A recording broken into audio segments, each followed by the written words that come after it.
This is the Teclast Art Pad Pro. This is a fantastic value for a starter tablet for your kid. Now, I still think that iPads are better value overall in terms of the performance and the price. Apple really doesn't charge a lot for iPads. However, my daughter, who I did get an iPad for, basically used it as a surfboard and bent the entire frame of her iPad. She almost tacoed it. It has been repaired enough that it still functions just fine, but not for nothing, she wanted it mostly for drawing and using it with a pen, and Apple pens are exceedingly expensive to the point that she lost one, and now I'm buying the cheaper knockoff pens that fail every now and again, and then I have to buy another one. So it's not the best situation in that world. So if you have a kid that's looking for a tablet and you don't want to buy a junk one, and they actually have some aspirations for drawing and stuff, this may be what you want to take a look at. So we're going to go through all what qualifies this, and it may qualify for your kid. Now, there is a discount code that Teclast has provided me, and this is going to bring this tablet down to about $210 USD. Let's first jump into what you can actually get for this. And since I'm going to be aiming this for getting it for your kid, I know my kids, they either play Roblox or Fortnite. And does this tablet effectively play that? And for Roblox, yes, it does. It plays it very well. And that's why I have it on the thumbnail as I'm showing it to you. Every game that I've played, I have had zero problems with fidelity, performance, or even connecting Bluetooth controllers, like you can see in this video here. So if you were looking at getting this through the lens of using this as also being something that kids can play Roblox on and using a controller, not just a touchscreen, that works just fine. Now, if you wanted it for Fortnite, that's where things get a bit hairy for this platform. Fortnite will push this tablet further than it can honestly go. You will have to put settings very low and put resolution scale basically down to 30% just to get generally 30 FPS, but you'll have frequent dips, and truth be told, it's kind of a terrible experience. So if your kid is a huge Fortnite fan, this is already off the table. Just click off this video. This is no longer worth watching. Now, initially, I was going to not do this review on this Teclast Art Pad Pro because it had the same chipset as a Blackview tablet that I had also done previously. And I didn't want to just rehash it. It's using the MediaTek Helio G99 processor, which is actually a really good processor for the price that you're paying for it. It has 8 gigs of system RAM. They say it's 20 gigs, but that's not true. They're using 12 gigs of swap, so virtual RAM. It's just to the disk. It's useless. And honestly, 8 gigs is a good minimum for Android today, especially with this Android 15 tablet that it is. I've had no problems using it, scrolling through and everything, all that was just fine. It also includes 256 gigs of internal storage, which is a fantastic amount for a starter amount. It's not really cheaping out at 64 or 128.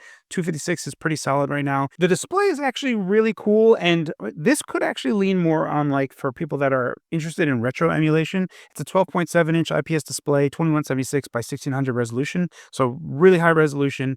The aspect ratio is 7:5, and it is only 60 hertz. So, eh, given what it is and how much this costs, honestly, playing a lot of retro games, and we're going to cover a bit of that in this video, and I'll talk about it briefly to give you an idea of what you can expect and what the top end of what's going to be able to be running on this. The cameras on this thing are kind of weird. I'm going to show you some sample footage. The front-facing camera, I think, is honestly better quality in terms of video. The rear cameras, they look like they would be designed, like the design of them looks like they're going to be premium because they have that huge bulge that's like poking out of the device, making you believe that the sensors in there are taking up space. But honestly, the quality of them isn't great. So I don't know. I feel like the external cameras are kind of superfluous. They're not fantastic. I can see where it'd be helpful, but honestly, the front-facing camera might be more important, and that's where it shines.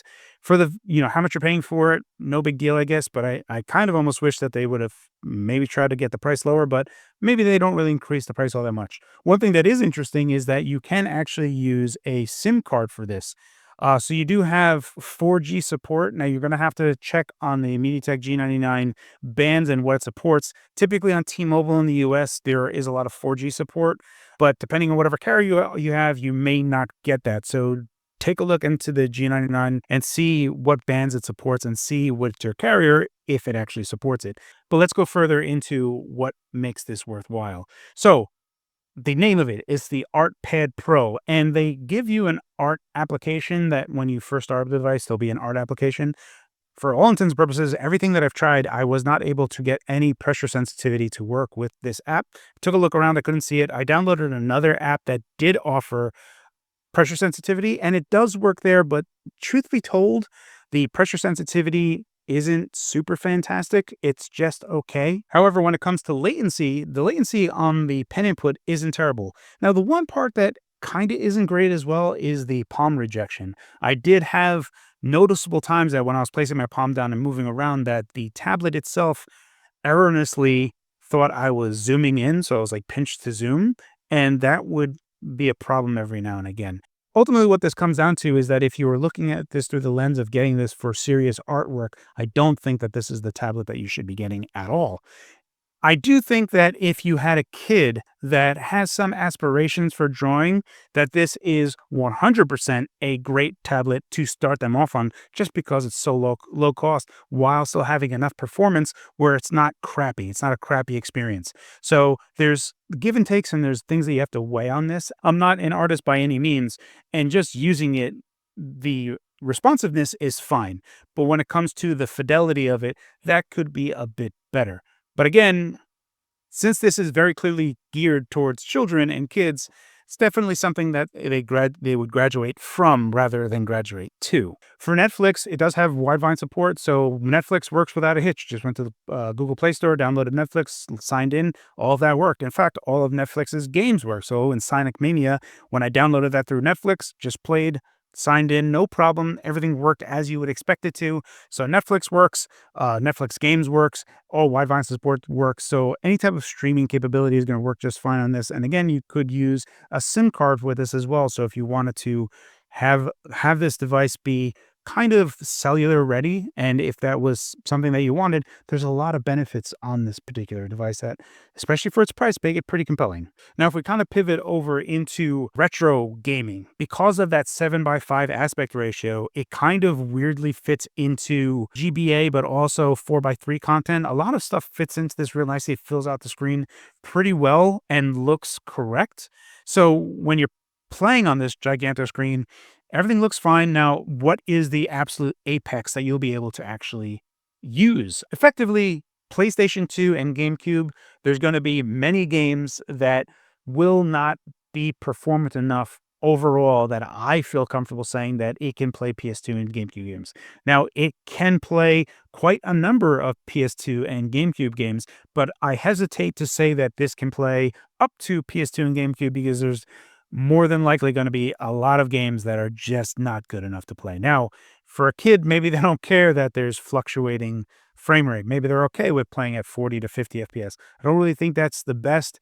You can mitigate some of this by playing the European versions of some of these games that run at 50 hertz and get away with it so that it just feels a bit better. That's where you're going to have to really start stretching your imagination to try to make this a better overall experience if you wanted to go that far. But everything below that, like N64, N64 plays just fine on this. Now, N64 emulation is not perfect. If you wanted to go to a far more accurate N64 emulation, this also doesn't really have the juice to get us there. But if you choose less accurate N64 emulators, they work just fine and also play just fine. So there's a lot of things that you can get there: GBA emulation, Nintendo emulation, Sega emulation, all of that, and especially PlayStation 1. There's so many PlayStation 1 games that look fantastic and play fantastic on this. For the retro emulation enthusiast out there, I have caveats to how I could recommend this. Basically, it comes down to, do you really want a giganto screen? This is a 12.7-inch screen. It is effectively fitting in 4:3 and 3:2 content. GBA or PlayStation 2 fits that content in there quite nicely inside of that 7:5 aspect ratio, and is not that expensive with that discount code. So I would offer that, yes, if you were looking through that lens, you wanted something very inexpensive and something with a big screen that can play a lot of content, then yes. But there's so many retro handheld emulations out there that are around that $200 price that will give you better performance, that I would hesitate to suggest getting this for a retro emulation at all. It's really just that large screen and this aspect ratio that kind of makes it somewhat compelling for certain individuals.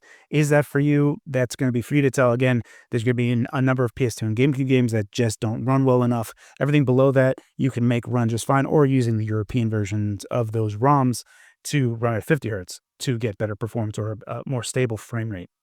So, can I recommend the Teclast Art Pad Pro?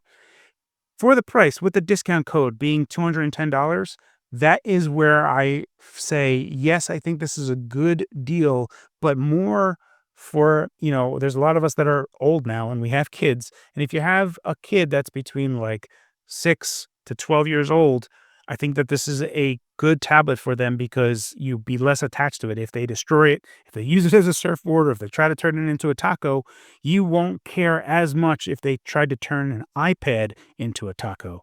And that the iPad that I got my daughter was fairly expensive. Like, it wasn't super expensive, but it was double the cost of this. And while it's much better than this device, it's also kind of wrecked, and she lost the pen. So there's costs in there that I think you really have to kind of decide, like, okay, what is this child going to be responsible? If your child is responsible, like, you can actually trust them, then I would suggest you get them an iPad, because iPad value is really good.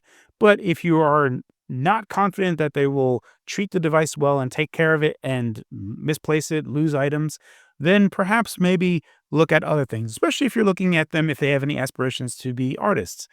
And this is a nice medium to kind of experiment in that area without really breaking the bank. And that's really where it comes down to. And hopefully that makes sense. Thank you very much to my YouTube channel members as well as my Patreon members. Your support really means the world to me, guys. I hope this video is informative. As always, guys, thank you for your time. And thanks for watching.